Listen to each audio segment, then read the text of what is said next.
Beberapa bulan yang lalu, Bosman sudah mengatakan bahwa perang melawan globalis ini masih panjang, masih lama dan memerlukan daya tahan atau endurance yang panjang. Menghemat tenaga, menghemat amunisi, dan cerdik merupakan langkah yang dibutuhkan. Bukan pinter loh ya, cerdik. Pinter itu bisa hafalan di sekolah, itu pinter. Mengikuti ilmu yang diberikan oleh guru, oleh dosen di kampus, itu pinter. Kita sekarang juga pejabatnya orang pinter semua. Saking pinternya cetak uang dibilang inflasi. Ngutang asing itu benar, bergantung dolar itu benar. Lalu kerjasama dengan negara komunis yang penuh tipu daya dibilang benar. Dan bergantung pada investasi asing itu benar. Dan genre berpikir begitu saat ini berkuasa mutlak mengatur negeri ini. Jadi yang di atas tinggal gampang, cuman bagi sembako sama kunjungan-kunjungan. Itu pinter pejabatnya namanya. Pinter minteri atasan, sama pinter bodohi rakyatnya. Sementara yang dimaksud cerdik di sini adalah street smart, orang yang memakan pengalaman hidup yang keras, makan jalanan, terantuk-antuk hidupnya, namun mantulnya lebih tinggi dari jatuhnya. Di atas orang cerdik ada lagi orang bejo atau orang beruntung. Nah, lebih enak lagi gabungan keduanya sebagai pemimpin. Sudah bejo, cerdik lagi, itu baru pantas jadi pemimpin yang mengatur perang melawan globalis cabal. Oh iya,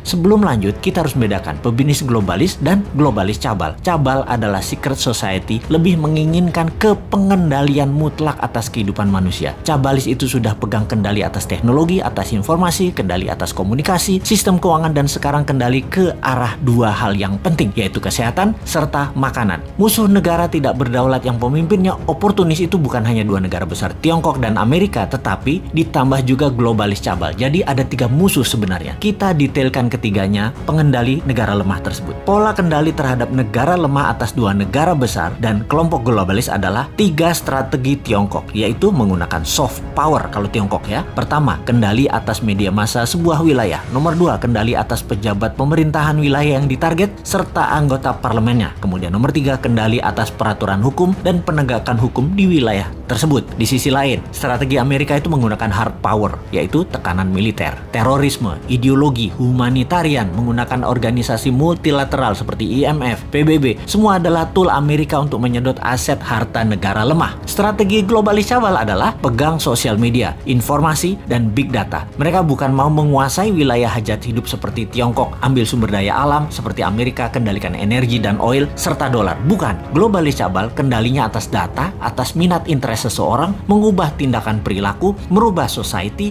merubah dunia dengan merekalah pemegang kendali hidup manusia, bukan hanya wilayah. Globalis cabal anti negara, anti nasionalisme, senang atau mendukung pemimpin otoriter yang bisa dikendalikan oleh mereka. Jadi saat ini perangnya ada tiga front, Tiongkok, Amerika, dan globalis cabal. Globalis saat ini pegang kendali atas big farmasi atau perusahaan obat-obatan besar serta kesehatan. Alat tes COVID, virus COVID, dan vaksin adalah satu paket globalis cabal yang punya. Sistemik sekali kerja mereka, didesain panjang sejak 15 tahun yang lalu. Detail, rinci, terarah, lengkap dengan perang medianya, desain ketakutannya, dan alat yang disebut COVID atau virus yang sedikit lebih mematikan dibandingkan flu itu. Bahkan vaksin buat para petinggi big farmasi atau elit globalis cabal beda dengan yang dikasih ke masyarakat. Pastinya yang di masyarakat itu mengandung merkuri. Ini kata Data Intelijen Pertahanan Internasional loh ya, mudah-mudahan data ini salah. Vaksin globalis paling nggak suka dengan imunoterapi atau imunodulator, peningkatan imunitas yang dipakai untuk melawan mereka. Karena tidak bisa didata, tidak bersertifikat. Mereka globalis cabal yang perlu bukan hanya vaksinnya laku, PCR antigennya laku, sebaran virusnya cepat dan meluas, tapi data itu tidak kalah penting bagi mereka. Globalis menyarankan pakai masker dan lockdown di banyak wilayah sesuai dengan saran versi globalis. Semua sudah dibuat protokolnya sehingga efeknya perangnya panjang. Ada yang improvisasi, misalnya pakai imunoterapi lokal, lockdown ringan bergantian, ekonomi jalan biasa, pakai data center satelit sendiri, komunikasi pakai tool negara tersebut sendiri, sosial media punya sendiri, negara tersebut nggak akan rubuh, ekonomi jalan dan COVID musnah dalam sekejap. Anti saran globalis dan melawan mainstream pasti menang. Itulah kenapa di tahun 2019 pertama-tama video Bosman muncul, kita mengingatkan perang yang akan terjadi di tahun 2020 dan tahun 2021 dengan akhir kalimat bertanya, sudah siapkah Indonesia? Untuk apa? Untuk punya Google sendiri, punya Facebook sendiri, punya satelit komunikasi sendiri, punya data center sendiri, punya Twitter sendiri, punya TikTok sendiri, punya begituan deh. Ini kira-kira maksudnya. Hanya di tahun 2019 awal tersebut kita menginformasikannya pelan-pelan, muter-muter bersanepo gaya bahasa pengandaian dan indirect language. Ternyata nggak paham gaya bahasa beginian.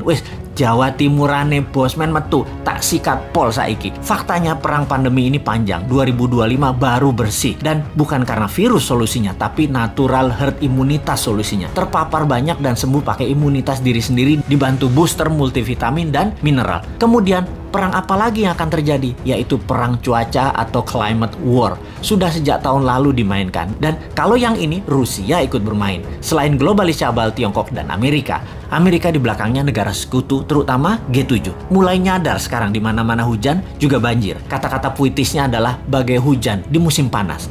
Jadi kenyataan benar karena ya direkayasa cuacanya. Masihkah tidak sadar juga setelah pandemi maka kesengsaraan lain akan terjadi yaitu kelangkaan pangan. Sudah siapkah kita? Atau seperti 2 tahun ini walau sudah diingatkan tetap aja menjalankan semua seakan-akan seperti anak SD gambar pemandangan 2 gunung, matahari, dan sawah. Wapokmu kapan?